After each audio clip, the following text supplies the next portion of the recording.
शांति। आज संसार रूपी खेल के बारे में हम आपस में अपने विचारों का विमर्श करते हैं। यह संसार रूपी खेल अनादि और अविनाशी है। यह सृष्टि एक रंगमंच है और सूर्य चांद सितारे इसकी रोशनी है। इस साकार मनुष्य सृष्टि में ये संसार चक्र चलता रहता है।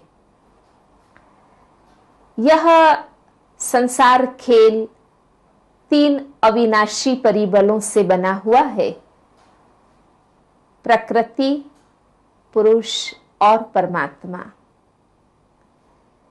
प्रकृति जिसमें ये 5 तत्व आ जाते हैं, पृथ्वी, आकाश, जल, वायु और अग्नि। ये पांचों ही तत्व अनादि और अविनाशी हैं।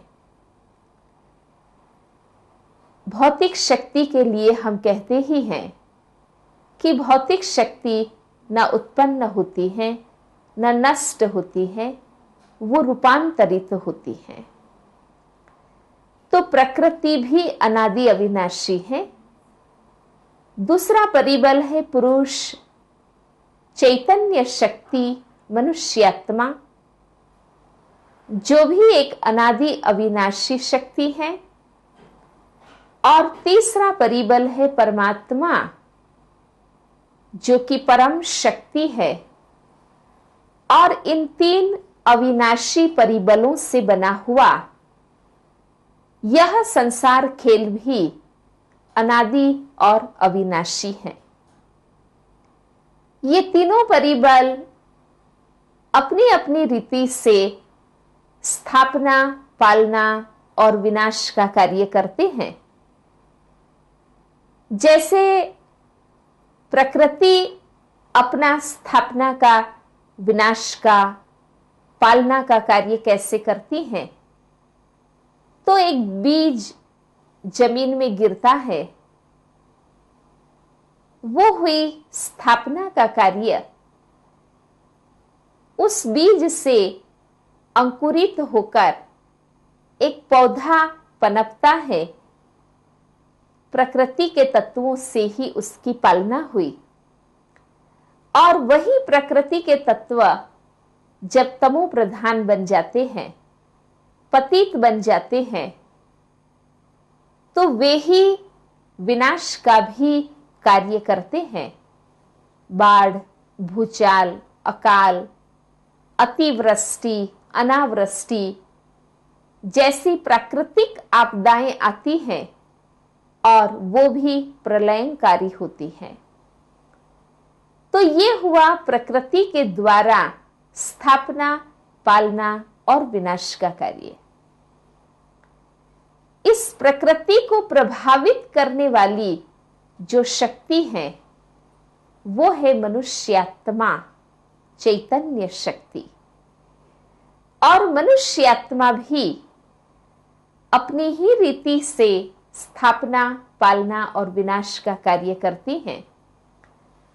मनुष्य सोचता है, प्लानिंग बनाता है, ये स्थापना का कार्य हुआ। और वही मनुष्यात्मा प्लान को प्रैक्टिकल करती है, तो ये पालना का कार्य हुआ। और वही मनुष्य जब पतित तमो प्रधान बन जाता है, तो लड़ाई झगड़ा, मारामारी, खून, युद्ध से विनाश का भी कार्य करती है। तो इस रीति मनुष्यात्मा अपनी रीति से स्थापना, पालना और विनाश का कार्य करती है। जब मनुष्यात्माएं पतित तमो प्रधान बन जाती हैं, तो उसके प्रभाव से प्रकृति भी पतित बन जाती है।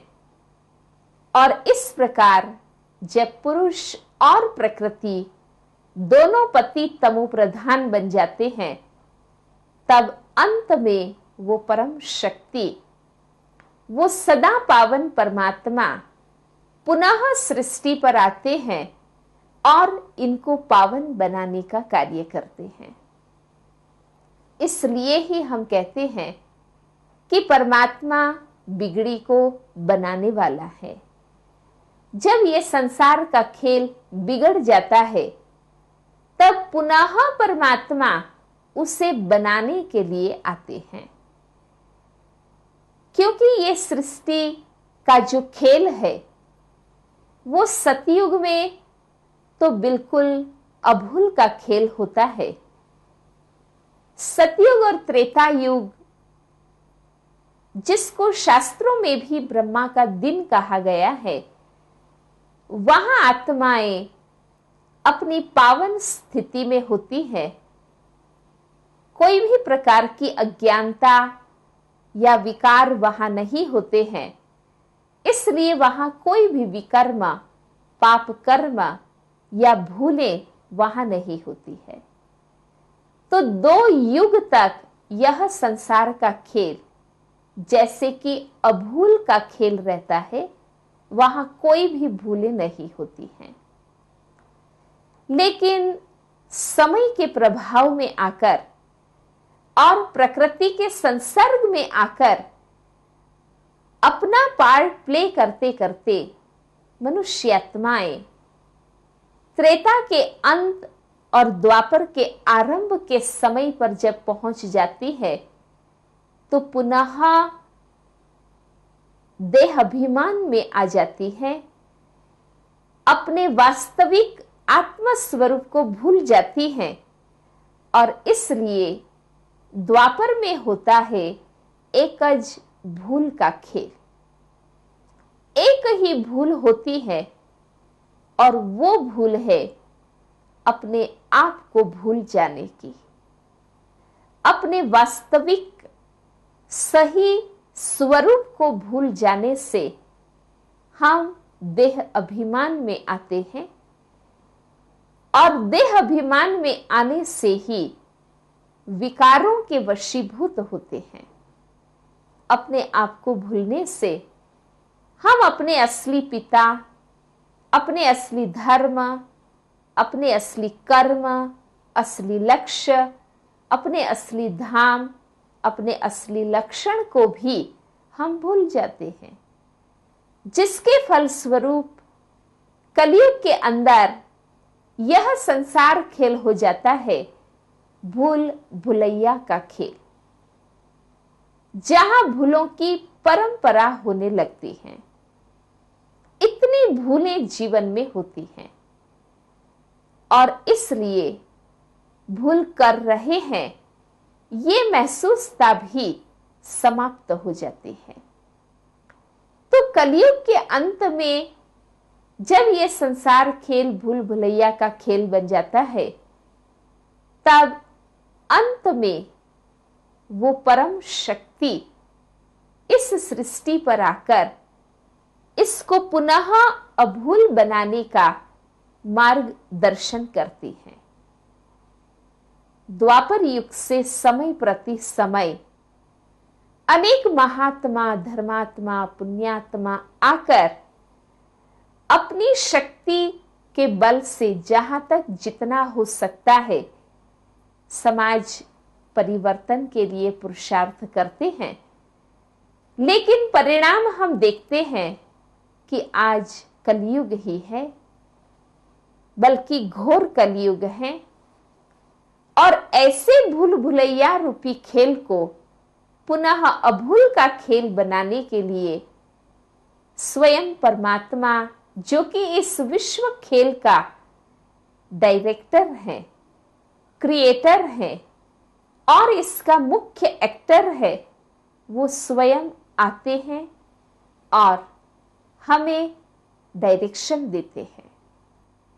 जैसे एक बीज के अंदर सारे वृक्ष का सार समाया हुआ होता है, ऐसे इस सृष्टि खेल के आदि मध्य अंत का ज्ञान वो परम पिता परमात्मा, जो कि निराकार बीज रूप है, उसके अंदर समाहित हुआ होता है, वे आते हैं और हमें ये संसार खेल के आदि मध्य अंत का ज्ञान हमें देते हैं। वे आकर हमें बताते हैं कि यह संसार खेल बिगड़ गया है। उसका एक ही कारण है कि हम आत्माएं अपने वास्तविक स्वरूप को भूल गई, क्योंकि हम आत्माएं इस विश्व नाटक की पात्रधारी है। शरीर हमारी वेशभूषा है और हर एक आत्मा अपना अपना पात्र बजाती है। इसलिए देखिए, हर एक के स्वभाव, संस्कार, हर एक का व्यक्तित्व भिन्न भिन्न है। शरीर रूपी वेशभूषा भी हर एक की एक दो से भिन्न भिन्न है। एक की शक्ल दूसरे से नहीं मिलती है। तो हम सर्व आत्माएं इस विश्व नाटक की पात्रधारी है।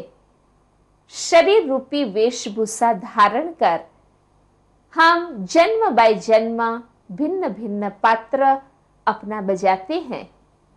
लेकिन होता क्या है कि ये पार्ट प्ले करते करते हम अपने वास्तविक स्वरूप को भूल जाते हैं कि हम आत्मा हैं, एक चैतन्य शक्ति है, हम परमात्मा के बच्चे हैं। उस सत्य परिचय को भूल जाते हैं और जो पार्ट हम प्ले करते हैं उसे ही हम अपना परिचय मान लेते हैं। ये इस विश्व नाटक में सबसे बड़ी भूल होती है। इसलिए परमात्मा डायरेक्टर आकर पुनः हमें ये सत्यता का प्रकाश देते हैं कि ये जो आप अपना पात्र बजा रहे हैं वो तो आपका एक जन्म का पार्ट है। ये आपकी वास्तविक पहचान नहीं है। आपका वास्तविक स्वरूप आत्म स्वरूप है और आप सर्व आत्माएं पिता परमात्मा की संतान हैं। तो इस प्रकार जब हम अपने वास्तविक स्वरूप को भूल जाते हैं और जो रोल हमें मिलता है उससे ही हम अपना परिचय समझने लगते हैं, तो हमारे जीवन व्यवहार में गड़बड़ उत्पन्न होने लगती है। इसलिए अब हमें अपना पार्ट एक्यूरेट प्ले करना है। आज हम दूसरे के कर्मों पर ध्यान देते हैं। जैसे ड्रामा में 8-10 एक्टर है। एक एक्टर जो खुद अपने पात्र बजाने पर तो ध्यान नहीं देता है, लेकिन दूसरों के पार्ट को देखते रहते हैं या उसको फॉलो कर लें तो गड़बड़ हो जाएगा। मान लो एक खेल के अंदर एक समय एक पात्र को रोना है, दूसरे पात्र को हंसना है, तीसरे पात्र को साक्षी हो रहना है, इस प्रकार का पार्ट प्ले करना है। लेकिन एक रोता है, उसको देखकर दूसरा एक्टर भी रोने लगे, तीसरा एक्टर भी रोने लगे, तो जरूर ये नाटक बिगड़ जाएगा ना। आज जीवन रूपी खेल बिगड़ गया है। उसका यही कारण है कि हम अपना पार्ट प्ले नहीं करते हैं, लेकिन दूसरे ने ऐसा किया इसलिए मैंने भी ऐसा किया, उसने ऐसा किया इसलिए मैं ऐसा करता हूं, उसको गुस्सा आ गया इसलिए मुझे भी गुस्सा आ गया। तो दूसरे के पार्ट को हम फॉलो कर लेते हैं और अपना पार्ट मिस कर देते हैं। इसलिए इस संसार खेल में अव्यवस्था हो गई है। तो हमें इस बात पर दृढ़ रहना है कि कौन कैसा पार्ट प्ले करता है, ठीक करता है कि नहीं करता है, ये देखना डायरेक्टर का कार्य है, एक्टर का कार्य नहीं है। एक्टर का कार्य तो अपने पार्ट को एक्यूरेट प्ले करना है। मान लो 3 नर्तकी हैं जो नृत्य कर रही है और उसमें से एक नर्तकी है जो अपने ताल पर ध्यान देने के बजाय दूसरी नर्तकी के नृत्य पर या उसके ताल पर ध्यान दे रही है कि इसका ताल मिल रहा है या नहीं, तो क्या होगा परिणाम? कि उसका अपना नृत्य भी बिगड़ जाएगा। इस प्रकार आज संसार खेल बिगड़ गया है। उसका कारण यही है कि हम अपने पार्ट पर ध्यान नहीं देते हैं, हम अपने जीवन के प्रति ध्यान नहीं देते हैं, लेकिन हम दूसरों के कर्मों को देखते रहते हैं कि कौन कहाँ जाता है, क्या करता है, किससे मिलता है, क्या बातचीत करता है।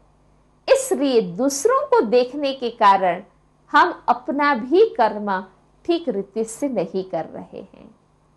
तो अब जबकि इस संसार खेल के डायरेक्टर पुनः इसे बनाने के लिए हमें डायरेक्शन दे रहे हैं कि हम इस विश्व नाटक के अपने आप को पात्र समझें और हमें जो पात्र मिला है वो सही रूप से प्ले करें। तो फिर हम धीरे धीरे अपने जीवन रूपी नाटक को ठीक कर सकते हैं। और इस प्रकार एक एक एक्टर अगर अपने पार्ट को यथार्थ रीति से प्ले करेगा तो यह संसार खेल अपने आप ही ठीक हो जाएगा। अब जबकि यह नाटक कलयुग अंत पर पहुंच गया है, तो डायरेक्टर परमात्मा आकर सभी एक्टरों को अपना परिचय देते हैं और बताते हैं कि अब यह नाटक पूरा हो रहा है। तो जैसे उस खेल में भी स्टेज पर हर एक अपना पात्र बजाते हैं, लेकिन नाटक पूरा होते ही वेशभूषा उतारकर अपने वास्तविक स्वरूप में आ जाते हैं और अपने घर जाते हैं। इस प्रकार हमें भी इस शरीर रूपी वस्त्र को यहां उतारकर या इस पार्ट को यहां ही समाप्त कर वापस अपने असली स्वरूप में आकर वापस अपने घर परमधाम जाना है। हम सभी का असली स्वरूप क्या है? आत्म स्वरूप, जो कि अपने आप में शुद्ध स्वरूप है, श्रेष्ठ स्वरूप है। तो हमें अपने उस शुद्ध और श्रेष्ठ आत्म स्वरूप को प्राप्त करना होगा और वापस जाना है। तो एक बात तो हम जानते हैं, हमेशा हम कहते भी हैं कि हम अकेले आए हैं और हमें अकेले वापस जाना है। लेकिन और एक बात हमें याद रखनी होगी कि हम पवित्र आए थे और पवित्र बनकर जाना है। आज एक देश से दूसरे देश में व्यक्ति जाता है तो उस देश के नियम अनुसार जो अपने साथ सामान ले जा सकते हैं वही लेकर के वो जा सकता है। उस देश के कायदे कानून के विपरीत कोई चीज अपने साथ नहीं ले जा सकता है। तो हम आत्माएं यह संसार खेल जबकि अब पूरा होने आया है और ये पुनः रिपीट हो, उससे पूर्व हमें वापस घर जाना है, तो हम कोई भी अशुद्ध कर्म संस्कार स्वभाव के साथ वापस घर नहीं जा सकते हैं, क्योंकि वो जो घर है परम धाम, वो तो पवित्र घर है, शुद्ध आत्माओं का घर है, वो तो शांति का धाम है, वो तो ज्योतिर्देश है। वहां हम कोई भी अपवित्र कर्म संस्कार स्वभाव के साथ नहीं जा सकते हैं। तो ये समय है कि पुनः हमें अपने आप को इतना शुद्ध कर देना है और इस विश्व नाटक से छूटकर जबकि अब हमें वापस घर जाना है, तो हमें इस संसार खेल के प्रति भी अनासक्त भाव रखना होगा, क्योंकि जितनी आसक्ति होगी उतना हमें छोड़ना मुश्किल हो जाएगा। जो कपड़ा जितना टाइट आप पहनेंगे उतना ही उसको उतारना मुश्किल हो जाता है। इस प्रकार जितना देहभान दृढ़ है या जितने संस्कार हमारे अंदर कड़े हैं, तो आत्मा को इस संसार खेल से वापस जाने में मुश्किल अनुभव होगा। परंतु अगर हम यहाँ अपना पार्ट प्ले करते हुए भी अनासक्त भाव में हैं, अगर हम साक्षी होकर इस जीवन खेल के एक एक दृश्य को देखते हैं, अपने आप में न्यारापन लाते हैं और कहीं भी हमें राग नहीं होता है और हमें अपने उस गंतव्य स्थान के प्रति स्मृति रहती है कि मुझे वापस घर जाना है, तो अनासक्त होकर साक्षी भाव से जब हम इस संसार नाटक में अपना पार्ट प्ले करते हैं, तो अब जबकि नाटक पूरा होने आया है, तो वापस जाने में भी हमें खुशी होगी। जैसे एक बच्चा खेल खेलने के लिए घर से जाता है, शाम होती है, अंधेरा होने लगता है और वो वापस नहीं आता है, तो माता पिता चिंता करते हैं और पहले भाई को भेजेंगे, बहन को भेजेंगे, माँ को भेजेंगे, किसी से भी बच्चा वापस नहीं आता है, तो पिता स्वयं जाता है और उस बच्चे को वापस घर ले आता है। इस प्रकार यह संसार नाटक भी अब जबकि पूरा होने आया है, कलयुगी रात हो चुकी है और अभी भी हम वापस अपने घर को याद नहीं कर रहे हैं, तो स्वयं पिता परमात्मा आकर हमें वापस घर ले जाते हैं। तो हमें याद रहे कि हम इस संसार खेल के पात्रधारी हैं। हमें अपना पार्ट सुंदर रीति से प्ले करना है, क्योंकि ये नाटक अविनाशी है। इससे सदा काल के लिए मुक्त होकर कोई भी परम धाम में शांति में बैठ नहीं सकता है। आत्मा चैतन्य है, इसलिए वो सक्रिय होती ही है। तो जबकि हमें इस विश्व नाटक में अपना पात्र बजाना ही है, तो क्यों नहीं हम अपना पात्र इतना श्रेष्ठ रीति से बजाएं, जो हमें अपने इस जीवन खेल से भी संतुष्टता हो। और अब जबकि स्वयं परमात्मा हमें वापस ले जाते हैं, तो हमें उस जाने में भी खुशी हो। ओम शांति। जीवन की चुनौतियों का सामना करना इतना मुश्किल क्यों है? क्या आप अक्सर जीवन के प्रति उदासीन हो जाते हैं? आप अपने मन का उसकी पूरी क्षमताओं के साथ प्रयोग करते हैं? 70% से अधिक रोगों का कारण मानसिक तनाव है। तो आइए अच्छे स्वास्थ्य के लिए राजयोग द्वारा अपने मन को स्वस्थ बनाएं। तनाव मुक्त जीवन का सुख लेने के लिए प्रजापिता ब्रह्मा कुमारी ईश्वरीय विश्वविद्यालय द्वारा सिखाए जाने वाले सहज राजयोग के माध्यम से अपनी मानसिक व आध्यात्मिक शक्तियों को पुनः जागृत कीजिए। किसी भी आयु, धर्म, संस्कृति अथवा राष्ट्रीयता वाले व्यक्ति इसे आसानी से अपना सकते हैं। विविध प्रशिक्षण जैसे स्वप्रशासन एवं नेतृत्व, तनाव मुक्त जीवन, सकारात्मक चिंतन आदि Brahma Kumari academy for a better world Mount Abu में आयोजित किए जाते हैं। अधिक जानकारी हेतु हमारी वेबसाइट bkwsu.com पर जाएं अथवा अपने स्थानीय सेवा केंद्र से संपर्क करें। कर्म करो ऐसे भाई तुम,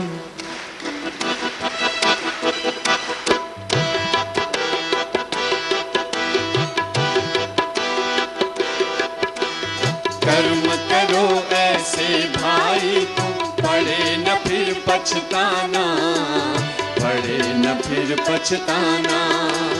कर्म करो ऐसे भाई तुम, पड़े न फिर पछताना, पड़े न फिर पछताना।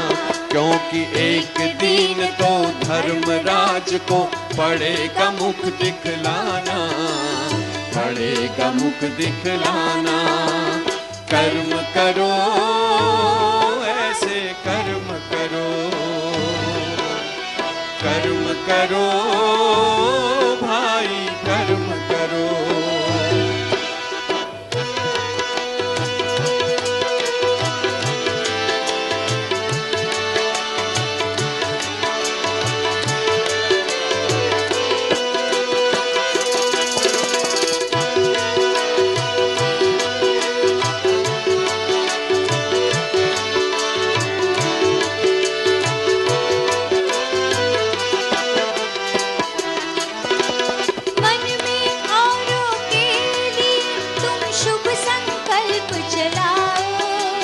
मन में औरों के लिए तुम शुभ संकल्प चलाओ।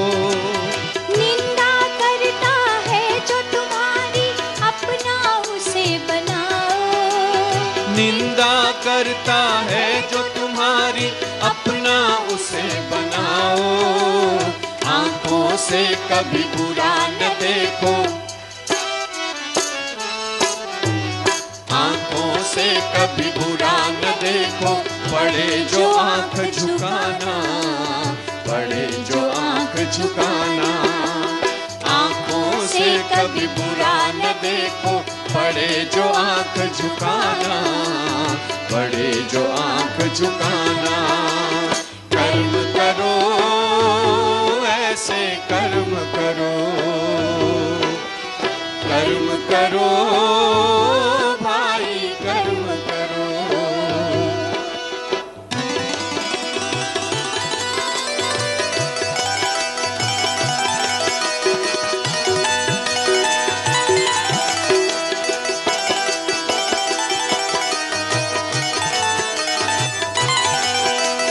मुख से औरों को दुख देने वाले बोल न बोलो। मुख से औरों को दुख देने वाले बोल न बोलो।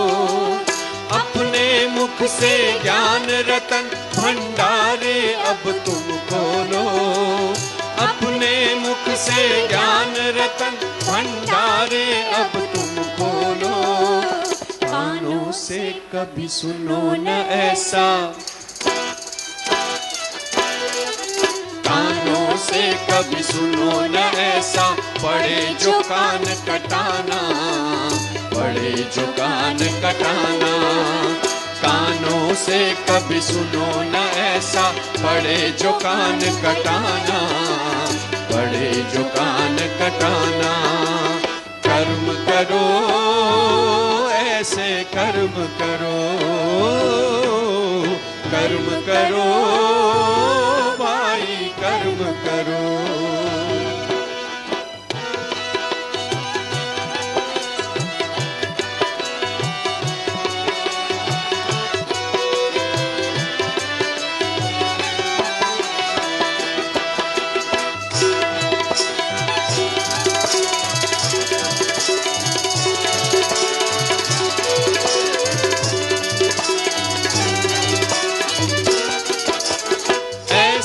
जीवन हो जो हंसते हंसते घर को जाओ। ऐसा जीवन हो जो हंसते हंसते घर को जाओ। धर्मराज के आगे तुम निर्भय होकर जाओ।